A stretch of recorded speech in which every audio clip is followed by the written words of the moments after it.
Class 12 भूगोल के important question को देख लेना है। चलिए शुरू करता हूँ। बहुविकल्पी प्रश्न जल्दी से वीडियो को क्लियर करूंगा, आप लोगों ने इन क्वेश्चन को अच्छे तैयार कर लेना। इनमें से आपके काफी क्वेश्चन आपको क्या बोर्ड पे दिखाई देंगे। ठीक है, भूगोल का पेपर है आपका कक्षा 12 का, इंपोर्टेंट क्वेश्चन मैं लेकर आया, इनको अपने देख लेना। तो देखिए, निम्नलिखित में से कौन सा एक तृतीयक क्रियाकलाप है, निम्न में से कौन सा एकल कृषि। मैं क्वेश्चन पढ़ रहा हूँ, उत्तर आप लोगों को अपने नोट से तैयार कर लेना। ठीक है, निम्नलिखित में से कौन सा मूल भाव है। तो इंपोर्टेंट क्वेश्चन आपकी स्क्रीन पे आते जा रहे हैं, आपने स्क्रीन को वीडियो को पॉज करके अच्छे सारे उत्तर देख लेने और तैयारी कर लेनी। ठीक है, निम्नलिखित में से कौन सा भौगोलिक सूचना का स्रोत नहीं है। ठीक है, ये बताना आप। गैरीसैंण नगर क्या होते हैं। ठीक है, मरुस्थलीय प्रदेशों में गाँव की स्थिति के कौन कौन से मुख्य कारण होते हैं। लोगों पर संदूषित गंदे पानी का उपयोग के क्या संभावित प्रभाव हो सकते हैं। तो आपने क्या करना है बेटा, सभी ने ये सारी वीडियो देख लेनी, अच्छे से क्वेश्चन देख लेना। वीडियो को पॉज करके मैं मेन क्वेश्चन आपको पढ़ दे रहा हूँ, बाकी आपने क्या करना है अच्छे से। गैर पारंपरिक ऊर्जा स्रोत कौन से होते हैं। ठीक है, उसके बाद क्या मानव विकास के 3 मुख्य प्रमुख घटकों के नाम बताइए। क्या हम केवल एक क्रियात्मक नगर की कल्पना कर सकते हैं, नगर बहु क्रियात्मक क्यों हो जाते हैं। मानव भूगोल के कुछ उप क्षेत्र बताइए। उसके अफ्रीका के पास अपार प्राकृतिक संसाधन है, फिर भी यह औद्योगिक रूप से सबसे पिछड़ा हुआ महाद्वीप है। नहीं करें, इस पर टिप्पणी करनी आपने। ठीक है, उसके बाद अगला क्वेश्चन, भारत के प्रमुख राज्यों में गेहूं के प्रति हेक्टेयर उत्पादन की तुलनात्मक अध्ययन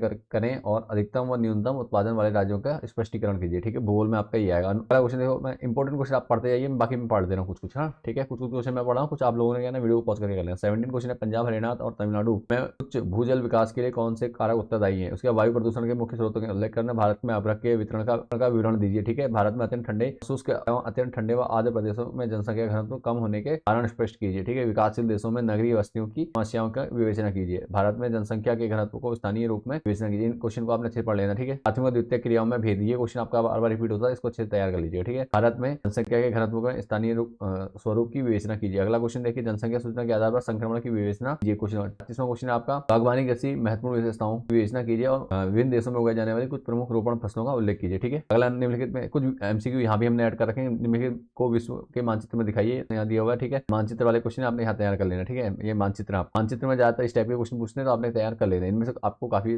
अच्छा देखने को मिल जाएगा। और भी अगर आपने स्कूल में जो नोट्स बना रखे हैं उससे भी तैयार कर लीजिए आप साथ में मैप को। उस देश का नाम बताइए जहाँ हिलमार्ग सर्वाधिक घनत्व है। बंदरगाह का पोताश्रय में बताइए। ठीक है, ये एमसीक्यू है। निम्न वर्ष में रेडियो कार्यक्रम प्रसारित हुआ। ठीक है, पहले वर्ष इस वर्ष में हुआ था। ठीक है, राष्ट्रीय राजमार्ग के कोई 2 उद्देश्य बताइए। ठीक है, निम्नलिखित में से कौन सा अम्लीय वर्षा का कारण है बताइए। संचार के किन्हीं 2 सार्वजनिक साधनों के नाम बताइए। उसके बाद अगला है आपका, उत्तराखंड में किन्हीं 2 धार्मिक नगरों के नाम बताइए। ठीक है, मुक्त व्यापार क्या होता है इसे बताना आपने। मानव भूगोल के विषय क्षेत्र पर टिप्पणी करनी है आपने। ठीक है, प्रौद्योगिकी उद्योग का संकल्पना को स्पष्ट कीजिए। ठीक है, कुछ क्वेश्चन ये है, इनको कर लेना आपने। खाद्य संपत्ति संसाधन के महत्व की व्याख्या करनी है आपको। भारत के प्रमुख कपास उत्पादक क्षेत्रों का विवरण करना है आपने। ठीक है, भारत में सिंचाई के विभिन्न साधनों के विस्तार पर आधारित तालिका का अध्ययन करें, प्रश्नों के उत्तर दीजिए। ठीक है, स्वदेशी आंदोलन ने किस प्रकार वस्त्र उद्योग को प्रमुख प्रेरणा दी। पाइपलाइन परिवहन के लाभ तथा हानि बताइए। ठीक है, ग्रामीण तथा ग्रामीण नगरीय क्षेत्रों में आधारभूत अंतर बताइए। ठीक है, आगे बढ़ते हैं। कुछ क्वेश्चन आप लोग खुद पढ़ लीजिए, मैं आगे बढ़ता हूँ। विश्व के प्रमुख उद्योग उत्पाद क्षेत्रों का उल्लेख करते हुए